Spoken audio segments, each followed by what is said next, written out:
Hey guys, my name is Lisa and I make weekly videos about foster care, so subscribe if you are not already.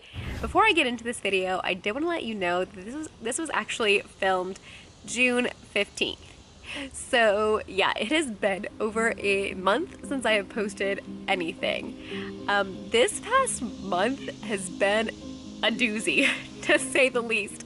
We've had some great moments like going to West Virginia with my side of the family and going to Lake Michigan with the kids.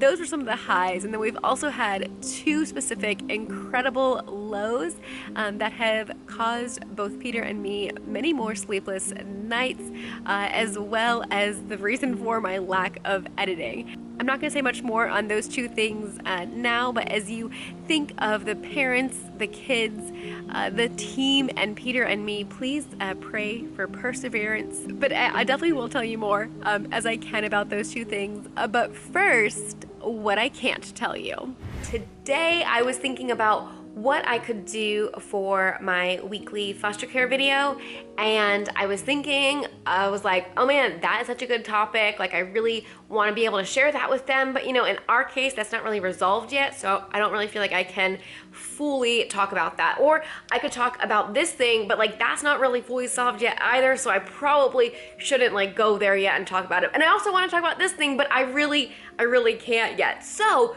the topic that I'm going to talk about today are things that I want to talk about foster care, but I can't. So if you don't know, my husband Peter and I have been foster parents for about 18 months to a sibling group of 3, and their ages almost 9, 4, and almost 2, and they are our first placement. So that's going to play into some of what I'm about to talk about. So if you remember when I made the video about Mother's Day when our van had been broken into and I got my hair cut, and I was telling you that like something had been happening that was even more like crazy than the car break-in. Well, I'm kind of gonna get into that, but like not really, because I can't. But the day that I got my hair cut was the second court that we had for this case out of 3 courts that were scheduled in a 3-week time period. Now the third court actually ended up not happening. We were in the virtual Zoom meeting, and we were waiting, and it said, the host will let you in soon. And we were on there for 45 minutes, and then we got a text from the caseworker that said that court is rescheduled. Now I would like to go into like all the reasons why we had like the other courts and everything, but right now I can't. But just let you know that there's been a lot going on recently, things that have kept me up at night. One thing that kept me up most recently was thinking and planning, should I say anything in the third court, because we didn't say anything in the first 2 courts. And Indiana does give the option for foster parents to speak up in court. You can also write something ahead of time, which we had already submitted something through writing. So I realized, most of what I wanted to say was already in the writing, but I didn't know if I should also like speak. And so I was up at night thinking, should I say something? Should I not? I actually ended up spending 2 hours one day writing out everything that I would want to say.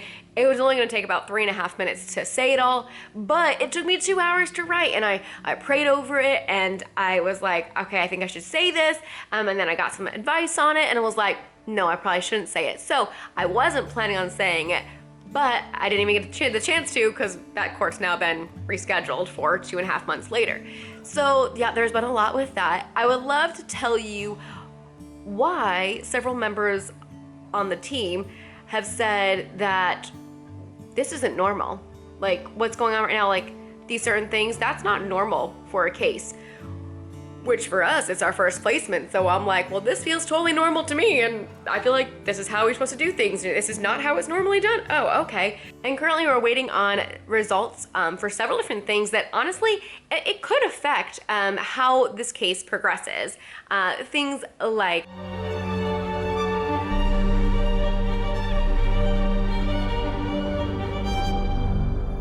so yeah, those things could definitely affect where this case is headed. I'd also love to tell you about what we have been praying for parents and the specific things that we are praying for. And I would love to tell you the outcome of Bubbas Haircut. We have been asking for at least a month and a half on his haircut. It would be his second haircut. and his hair grows very fast, and currently it's in his eyes, and I need to use a hairband to leave it up. So if you didn't know, foster parents do need permission to be able to change the hair in any way.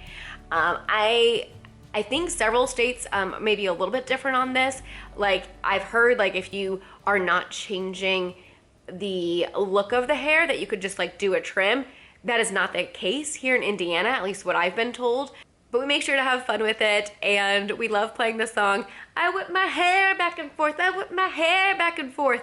And when we play that, Bubby whips his hair back and forth. And so this slow-mo video is actually when this whip your hair back and forth song was playing. I think hopefully next week, the boy hopefully can get a haircut so that it's out of his eyes for the summer. And I would love to tell you all about the progress that the parents had been making, and I would love to tell you about the really sweet note that Mom had wrote to us right around Mother's Day, thanking us for her Mother's Day gifts, and just a lot of other really nice things that she wrote in there. For teaching examples, I would love to be able to share with you the things that the kids have said or done. And honestly, it wouldn't be fair to them because trauma rewires your brain. And a lot of times those behaviors will come up when there's a transition. The transition to summer has been a little bit difficult as we're out of the routine of school and we're getting into the new routine of summer. Their brain has been rewired to what is normal and how to be able to get a reaction and how to be able to just cope and survive. And so as foster parents, our goal is to help them rewire their brain and to show them different ways to be able to use their words to communicate their needs. I would love to be able to tell you the things that the kids bring up in therapy and how therapy has been really helping them just process everything and all the different changes that are going on in their life. I would love to be able to tell you how much and why we really appreciate our CASA and the CASA director, whose role is to speak on behalf of the kids. A CASA is a volunteer role, and we are just so very thankful for the kids' CASA and all that she does for them. I would love to be able to tell you how amazing our caseworker is and all that she does for parents, for us, for the kids, and just everybody on the team. She is the glue that really holds us all together, and she is constantly communicating with everyone, and I really appreciate her. I would love to tell you all about the visit supervisor and just how much the kids really do love her. Just today, Dee goes, Lisa, I love Miss. And I said, you do? Why is that? She's like, well, because she gives me gummy worms. And I was like, okay. But they really do just really appreciate her. I'm just very thankful for her for many, many reasons. You know, a lot of foster care is out of our control. But as foster parents, we can advocate for the kids. And we have such an amazing team. And I think part of that is because we make sure that they talk. As foster parents, we are able to call provider meetings. So we're able to make sure like, hey, everyone's busy. Everyone is really busy, but let's like set aside like an hour. And we've done that like 2 or 3 times, but it's really helped because we're able to all get on the same page, and they're able to talk with each other because it's hard to have 3, 4, 5, 6 people talking every single week. But what I can tell you is that the unknowns, the sleepless nights are worth it for these kids. As foster parents, you are able to help show a child what a healthy attachment looks like, and they are able to take that knowledge into every relationship for the rest of their life. So it is so worth it, even through all the unknowns and the chaos. And if you already are a foster parent, like everything I'm saying to you completely makes sense.